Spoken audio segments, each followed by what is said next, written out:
What's up, guys? Starting this live stream a few hours late now. YouTube servers were not too friendly earlier today, so wanted to be on schedule on Monday, start the week out nice, and YouTube had other plans. But thanks for signing in a little bit late. Don't mind my salad up here, the look I'm going with. I'm out of gel and I haven't ran to CVS yet, so that's what I'm working with today. What's going on, Sandy, Machuno, Frank, Carlos? By the way, before I jump into all that, I hope everyone had a really nice Easter weekend. Got to spend some time with family. I spent Sunday with my family. And if you don't already, just taking a Sunday off kind of away from crypto. People kind of joke about it being full-time, and I even joke about it too. But I do think it is, whether you take a Sunday or whether you want to take some other day, I think it is good sometimes to kind of put your mind at rest and not think about crypto prices all day, every day. What's going on, Kamal, Chad, Jeffrey, David, Dean? What's going on, everyone? I'm glad you guys are able to join a little bit late. We'll jump right into it now because there's some good stuff that I wanted to cover. And we also might get some action here on Bitcoin, kind of seeing the sentiment switch a little bit on Twitter. Also got some news about that OTC bid, around about $500 million. So review everything going on technically, review that a little bit fundamentally, and then past that, I want to look at some alts. The new BitMEX trade from today, I'm looking at a Bcash short. Also think, I'm going to show the Ripple setup and kind of talk about two ways that could go, and then any other live alts that I've also been covering as well. We'll update those because it's been about a day and a half since I've got to do that. Past that, I want to wrap that up with some portfolio strategy thoughts. Saw a lot of good discussions going on about different really ways to kind of play it if Bitcoin does break down, and what to do with alts and a lot of things like that. And I think sometimes those bigger picture kind of topics, and not focusing on a micro research about one alt, but more thinking about, how to manage your portfolio, a portfolio of more alts, can kind of be more helpful. So we're going to talk about how I'm still personally seeing that large caps are overvalued. The smaller and mid caps that we've been looking at mostly in alt trade ideas and alt trade updates, I think those are still more attractive, but also kind of talk about an idea called flight to quality. So I'm going to wrap it up with that. First, we'll start with Bitcoin, jumping right into it. The RSI study that I showed the other day and the last live stream from Friday was recorded, so I didn't really get to go over it live and see if anyone had any questions live on that.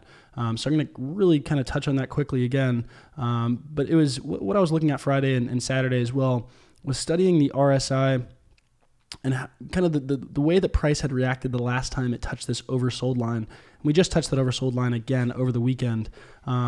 Really quickly, if you missed that Friday live stream, I also wanted to show kind of the other data points in 2014 during a downtrend, how that oversold line wasn't so helpful at all, right? It really just showed bearish momentum.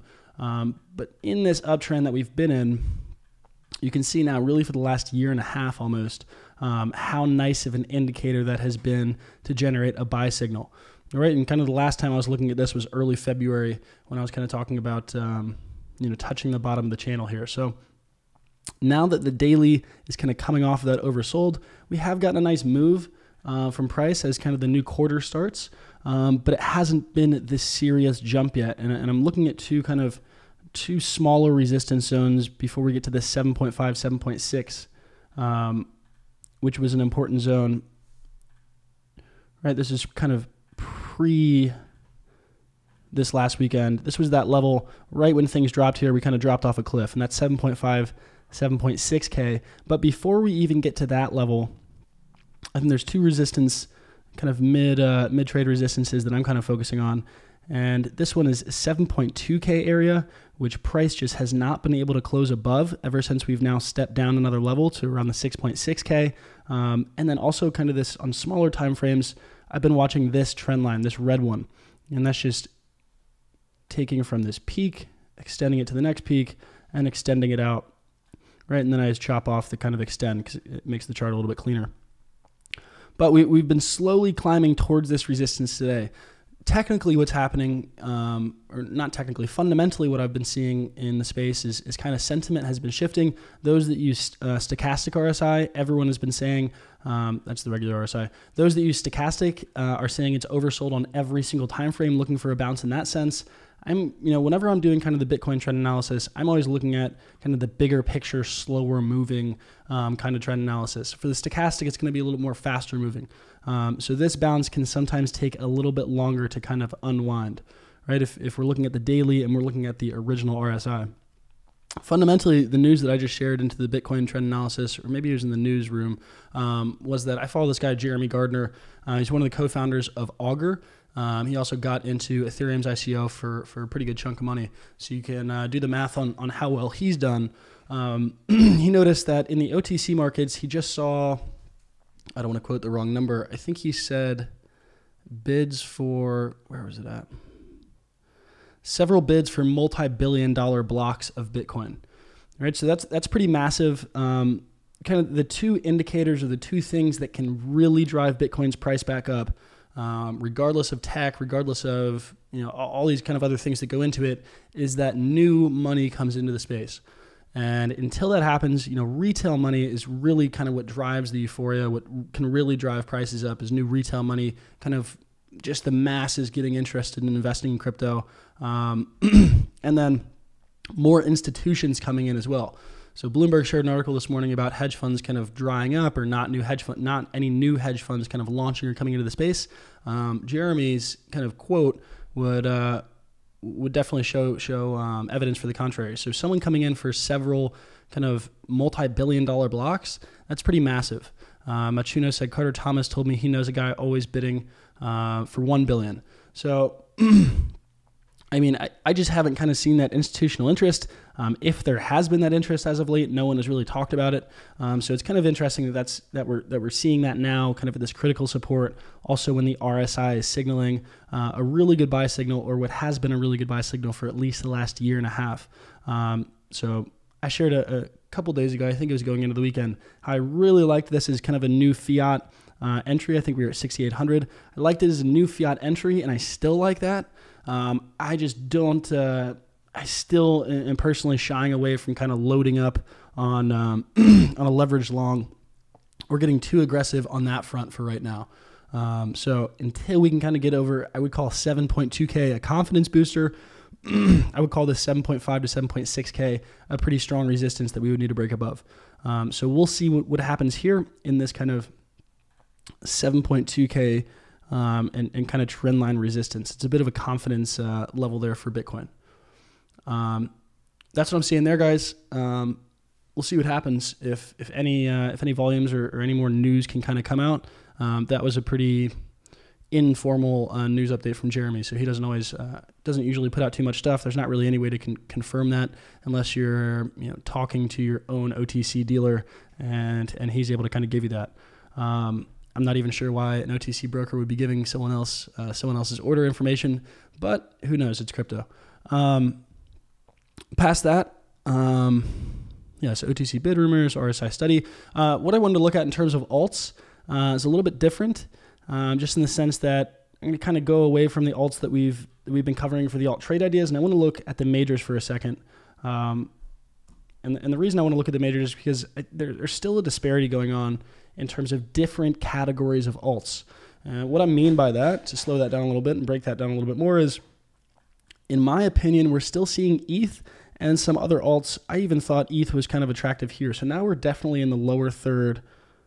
If I'm breaking this channel into thirds, right? And this is just a channel, just like Bitcoin's trend channel. And Bitcoin has proven that channels and trends are not going to exist forever, right? So this is by no means guaranteed or anything like that, but it has been an excellent guide for the past year, and I'm going to continue to use it. Even if it does break down, I still think it's a good tool, a good guide. So anyways, I thought ETH was attractive here. Now that we've broken that level, it's kind of showing that a lot of alts, so the alts that have been most attractive to trade for us have been down here at this kind of, if this is December 5th, December 7th support, where ETH was December 5th, December 7th. Some alts that we've been trading, whether it's Edgeless, whether it's Mu, NAV, XCP, the ones that I have been finding the most attractive, CMT as well on Binance, are ones that have been at that December 5th, December 7th low support. For most of the majors, they're not down at that support yet.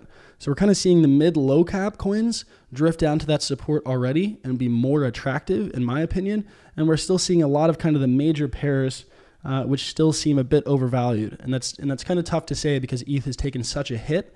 But if I'm looking at ETH, and I'm also going to flip over to Ripple and to Litecoin and to Bcash in a second, in my opinion, they are still overvalued. So I'm kind of looking at, for ETH, I'm looking at this as the next support.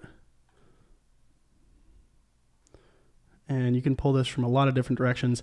I'm pulling from this support back here. This is kind of the next target for me, or where I think we move next for ETH, is going to be down at this 0.044, so 4.4 million sats to about 4.7 million sats.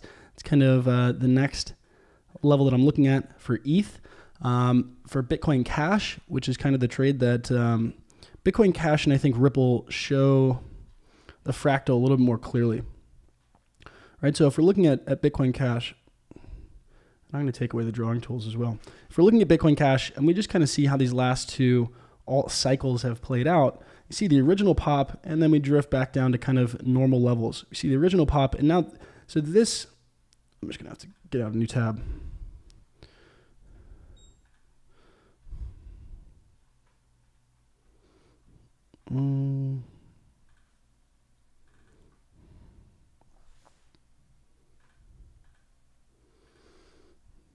Drift this way, and this way. So if we're kind of looking at the Bitcoin Cash all-time highs, we're looking at the peaks of the cycle. It's up here at about 0.4. And then if we're kind of looking at the lows of the cycle, it's down here around 0.06, 0.05. So you can kind of see, I would say this, pretty much this fractal or this pattern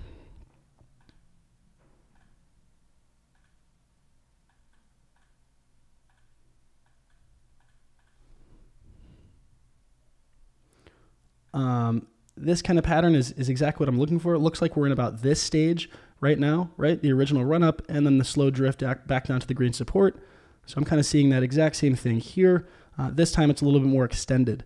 So if I was kind of picking the exact range we're at, kind of looking at this area, right? So it's kind of a slow drift fall down. So that's kind of the setup here for Bitcoin Cash. We're not at that December, if we're going to call kind of that December 5th, December 7th lows, which I keep looking to, which I keep referring to. If we're looking at the majors, just like ETH, just like Ripple, just like Litecoin, a lot of them, it's money's being made right now shorting these. And that's how I've made money on them lately. And that's just the direction they've been moving lately. So that's kind of where I'm looking at. This is a bit of a fractal play, and then also just a bit of riding the trend, right? Trading with the trend, being short as a lot of them continue to kind of fall slowly.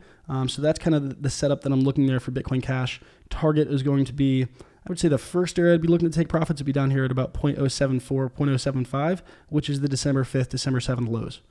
The kind of real target is still kind of that all-time low support down here at about 0.067. So that's kind of the setup that I'm looking for with Bitcoin Cash. There's also a few other trend lines that broke, which kind of gave me the technical confirmation that I wanted. So that's what I'm looking right there with Bitcoin Cash. Wanted to go over that one live. It's a little bit easier to explain that way. Let me look at these questions. Lawrence said, does the RSI being so oversold on ETH make you interested in a short-term play? It would, Lawrence, but quite honestly, I'm kind of more interested still in a short play, honestly, down to this 0.048. So yeah, it does in the sense that it is very oversold on the daily. But for me, if I was setting up a long, this is just how I'm going to look at it. My kind of reward, or where I think things could go if price does pop, would be this resistance, right? So this would be about 10% up. If things moved against me, I think it'd be about 10 or 11% down. That's kind of the next support I have picked out. So it's really kind of not attractive risk reward for me at all, and it's also going against the trend. So that's just kind of one of those things. That's not to say it doesn't move up. I think it definitely could, right? But it's not worth kind of me personally taking that risk for a 9% win. If kind of the floor below it, in my opinion, in my view, is 11% down, and the trend is also lower as well. So it's kind of one of those things, trend analysis and kind of risk reward right there. Not attractive risk reward is kind of trumping that indicator for me. But that indicator does look nice, right? Good question, good spot. Machuno, if Bitcoin is short-term bullish, isn't it risky to short those big alts? Dumb money, which is on the sidelines, might rush back into them if Bitcoin goes up. No. Machuno, I do think that could go up. I just think that that pulls a little bit too much on an if then. I think that's definitely a good consideration and definitely kind of something to take into account. My kind of thoughts is if Bitcoin really did pop. So I'm a bit torn, right? I think Bitcoin moving up and I think Bitcoin being able to catch support and get a price increase, I think it adds confidence to the system, and I think alts would rise kind of with a Bitcoin pop. I just think that those major alts are still overvalued, and I think they're going to continue to kind of trend a little bit lower. I just don't think they're really an attractive buys yet. And for Bitcoin Cash, it's something that I do enjoy shorting and earning more Bitcoin with that. So that fractal, that pattern, and also it breaking the trend line is enough for me. But yeah, it's definitely a good consideration. It's definitely a risk there. So yeah, if you're not comfortable taking that, by no means is it financial advice to take the short. I just wanted to update you guys on my positioning there. XRP is kind of showing something very similar to Bitcoin Cash. I just don't think it's ready for a short yet. And that's because it's still above a pretty major support. And that is way too many fibs. Jason said shorting Bcash feels so good. So Ripple is kind of showing a very similar kind of pattern to Bitcoin Cash, and that we have this massive run up and then we have this trickle down for months, right? And we're seeing the massive run up, and I think we're kind of in that same, I highlighted it for Bitcoin Cash, but I have my drawing tools hidden right now. We're kind of showing that same fractal in the sense that we're at kind of that slow drip stage. It doesn't mean, that the cycle definitely repeats and the pattern is going to be identical. It's just showing kind of that same thing. I'm thinking about riding the momentum down, especially if we're kind of at this stage, with the target being that December 5th, December 7th low here for Ripple, right? So if I am actually to look at it technically, though, I would want to see it break this kind of major fib support level for me here, which is around 6,900 sats. So for me, it's not ready for a short just because it's right at support. But if it is to break below this level and we can get something like 6,700 sats, then I'll definitely jump on a short and look to ride it down, probably till at least down here, right? So that would be about 4,000 sats. That's kind of the play that I want to take on Ripple. We're just not set on it yet. So I have to be patient here, and I'm going to wait on shorting Ripple. So I kind of wanted to preface that one, give a little update on whether or not that can become a trade. I'm going to be patient and wait for kind of the setup to show itself. I don't want to jump into this one prematurely with Ripple right at support. So those are kind of the two new BitMEX plays that I'm looking at, but I'm looking to ride some of these major the larger cap alts a little bit lower. That's all I have there. The alt trade updates that I wanted to show from this weekend. I only had two trade ideas, but I think they were both really high quality setups. Is Edgeless. You guys know how much I like this. I don't need to give too much of an update here, but price did move down to kind of that all-time low support, and now we're still just floating right at the entry zone. So this one usually takes a few days, sometimes even a week, kind of right in this entry zone before it lifts off. I'm being patient here with Edgeless. I always like this setup when it's down at this level. I'm going to be patient here. This is kind of where I'm stacking my sells. Right up in here at this kind of first 30 or 40% sell zone. So that's where I'm stacking my first sells. Final target is top of the range at about 2x. So this one is at the December 5th, December 7th low support. So that kind of shows you the difference of some of these lower caps, some of the mid or lower caps, which are at their December 5th, December 7th support. Something like ETH or Ripple or Bitcoin Cash are kind of still hanging up in here. All right, so they're not all the way down at that December 5th, December 7th low. That's why I want to short them down to that level. But being kind of long in some of the lower caps or mid caps kind of offsets some of that risk if I am short the large caps, if that makes sense. Moving past Edgeless, the other one that I wanted to look at was Bluzelle. And Bluzelle looks like it's going to play out scenario number 1, which is way more attractive than trying to play the scenario number 2. So scenario number 1 is the white arrows. I'm going to take away all this stuff. And then the second trade would have been a retest after we broke out of this resistance. I'm much happier that it kind of respected the resistance for now. it followed this rising wedge, broke support, and I'm waiting for it to drop down now till at least this level. Right, so this is that all-time low support. This would be a really attractive level for me to build into this position. And just like the other kind of small or mid caps and a lot of any other alt that I'm looking to trade into, this is much lower or much closer to kind of an ideal or an all-time low support than a lot of the larger caps. So it's sitting at about, 10% up from it, 10 or 15% up from the area that I want to move in. But this would be a really attractive setup if we can get down there. I'm just going to be patient. So how I'm setting that up, guys, just setting an alert, have the ideal support down here, ideal entry or support for me. If I can get at that level, it gives me about a 30% move until kind of that first big resistance for me. So that's a setup that I'll definitely take. That's a setup that I really like. It's just going to require some patience. But being patient, waiting for the ideal or the all-time low support typically is much better than me kind of jumping into that trade last week and just kind of hoping and praying that it follows WAN and some other things. And you'd be surprised by how many people do that, right? So being patient, waiting for the all-time low support, ideal support, that's what I'm doing here for Bluzelle. If you want an alert where I set mine, it's at around 3,600 sats. I'm looking to move in at 3,600 sats or lower for Bluzelle.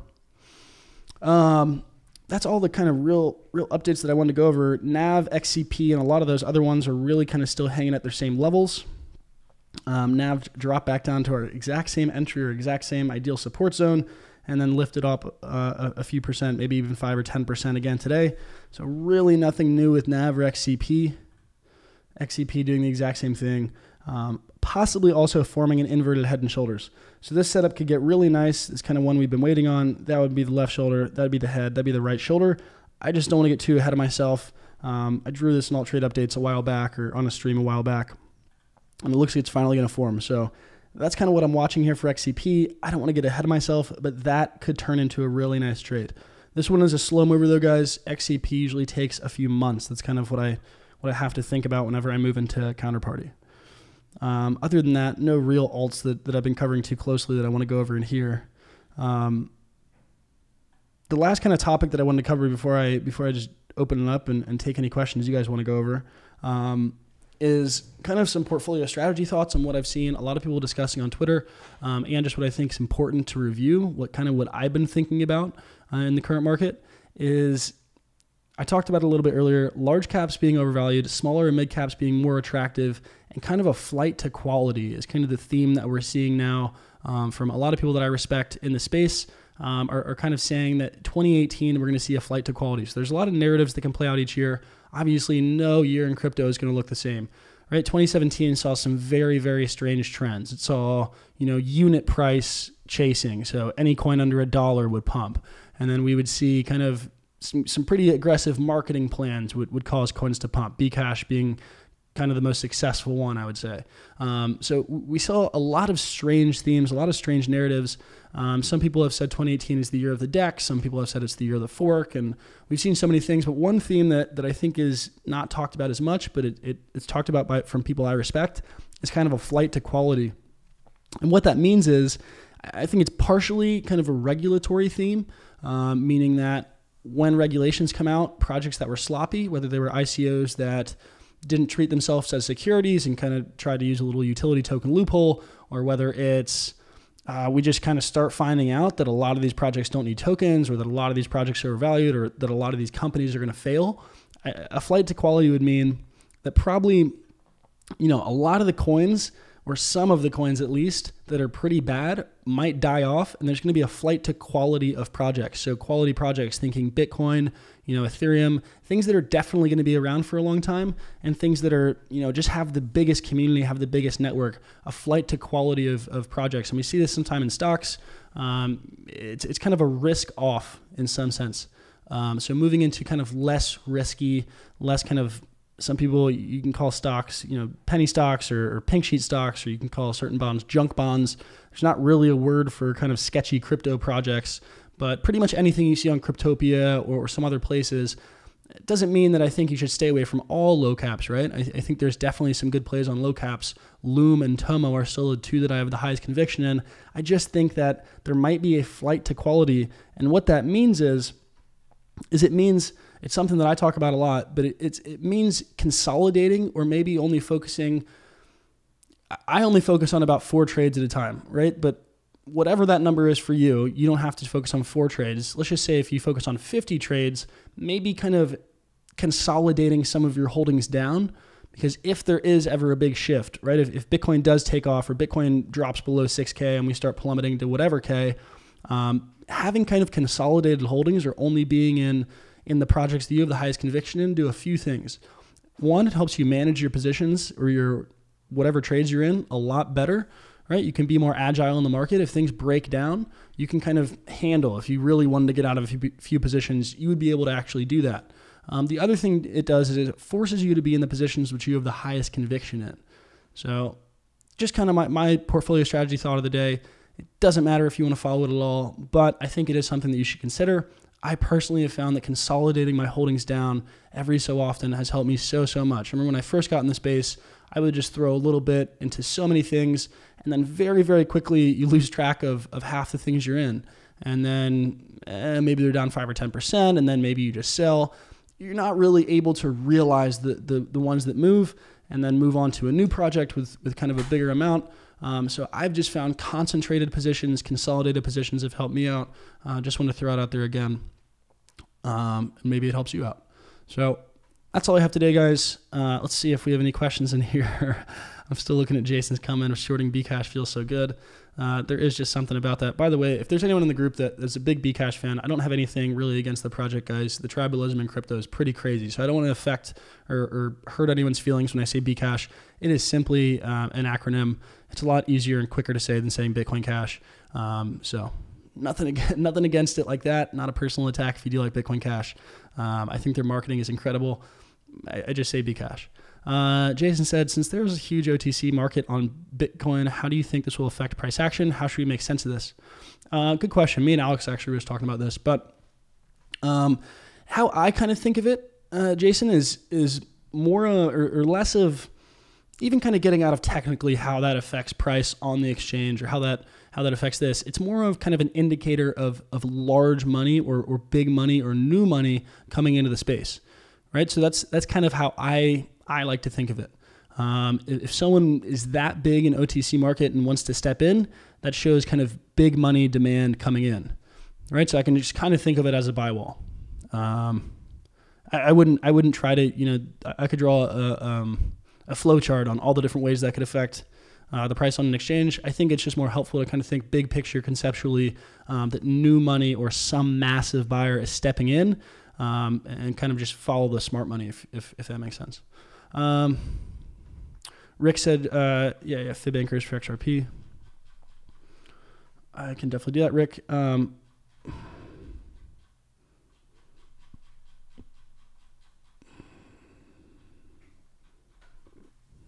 If I can find it, that is. There it is. So honestly, I'm gonna cancel out all the fibs, kind of but the major one that I've had on my chart. I was playing around with a few different levels today, but this one just comes from the swing low back on April of 2017 into the swing high. I played around with another one, which is kind of this swing low to the swing high, and it was having some nice touches. Price does look like it's been using these levels, maybe even a little bit more than the recent ones. So maybe I'll leave this one up as well. The reason I didn't like this kind of bigger one, let me turn on the trend line so you can see it. The bigger one being the red line, is because I would kind of qualify if this is a swing low and we're seeing higher highs, higher lows, higher highs. That's kind of a lower low in my opinion than this low. So I personally wouldn't use that fib, but we are seeing price kind of use it or kind of value this line. It looks like a lot. So 1, 2, 3 touches there. Some nice touches here.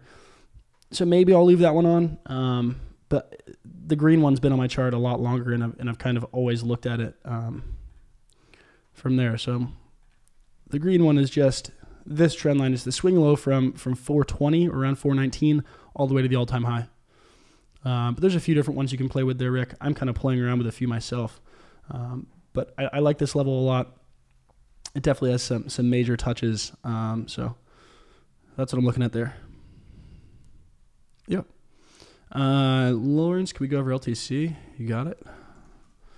LTC is the other one that I was looking at, kind of with Bitcoin Cash and with Ripple and everything. This is that 20% short that I wanted to play, and the quarter ended, so we just didn't get down there. But really similar to Ethereum, it's kind of been on that downtrend, been on that plunge, and it got a recent spike up. But I do think it will also still make it down to that short target. Right, so I do think it's going to make it down to that 20% short target, just like Ethereum. Right, I'm sure this is oversold on the daily. Nope, just about. But I still think large caps are still really kind of close to their all-time highs, as opposed to, look at where they were December 5th, December 7th lows. The large caps have just kind of retained a lot more of that value. And maybe partially that's because the flight to quality kind of theme is already playing out a little bit. One kind of theme that I referenced a lot in 2017 was something I still invested in it. It's called pleb potential coins. So these are kind of the Coinbase coins, or what money, when money comes into the space, where does it go first?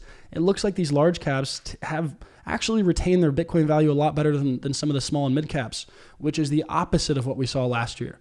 So I'm always kind of thinking in crypto, small caps for some reason just hold their value better. Lately, or if you just look at where we are in this alt trend, it's actually been the opposite. So large caps are still, higher valued in Bitcoin terms and just in relative value terms than a lot of the other alts, smaller and mid cap alts. So if I'm looking at Litecoin, not exactly sure what you want to look at, Lawrence, but this is kind of that next resistance that I have, which is kind of where I entered. There's kind of a support. This is where I entered the short that we traded last week. Turned out to be a really nice short. And if I'm looking at the next support, it's kind of down here at this 0.0147 level. So we're kind of right in the middle of that range for me right now. I don't want to do anything with Litecoin. That's what I'm looking at. All right, guys, we're at 31 minutes. I'm going to get back to the charts, get back in the Discord. It's been a nice start to the week. It looks like everyone is still liking kind of the little bit larger discussion. So I'm going to keep that for now. If you aren't liking it, that is completely fine too. Please shoot me or Alex a DM on Discord, and we can kind of work out from the group. I want to get a better sentiment. So if it is totally messing you up, don't be scared. Please tell me that. Those are good things for me to know. I want to make sure it's kind of the best experience for you guys, and I haven't let in anyone else to the group. I think we let in one or two guys, but they were friends. Friends of some other members, so I wanted to get them in the discussion as well. But I'm kind of constantly evaluating that. Guys, the one thing that I will never do is allow this thing to blow up like I've seen a few other groups do. They kind of shill their group every couple of days on Twitter and just try to get in 400 to 500 people. I've seen how that works, guys, and that completely erodes pretty much all the value of the group. So it will never get to that level. So that's kind of one of the things that I'm most worried about, or I wouldn't say worried, but I try to be most proactive about keeping it from doing that. So please do let me know if you ever think the discussion's too big. Let me know. It doesn't seem like that's the case at all. I've actually gotten a lot of positive feedback about how active it is now. So glad that's working out. Carlos said it's working out. Lawrence liked it too. Good stuff, guys. I'm signing off. Thanks for tuning in. Hopefully the YouTube servers aren't crashed tomorrow, so we can actually have the live stream on time, 1:30 p.m. Pacific time, 4:30 p.m. Eastern time. I'll see you guys tomorrow. I'll be in the group for the rest of the day. My channel likes it as well. Sweet. Have a good rest of the day, guys.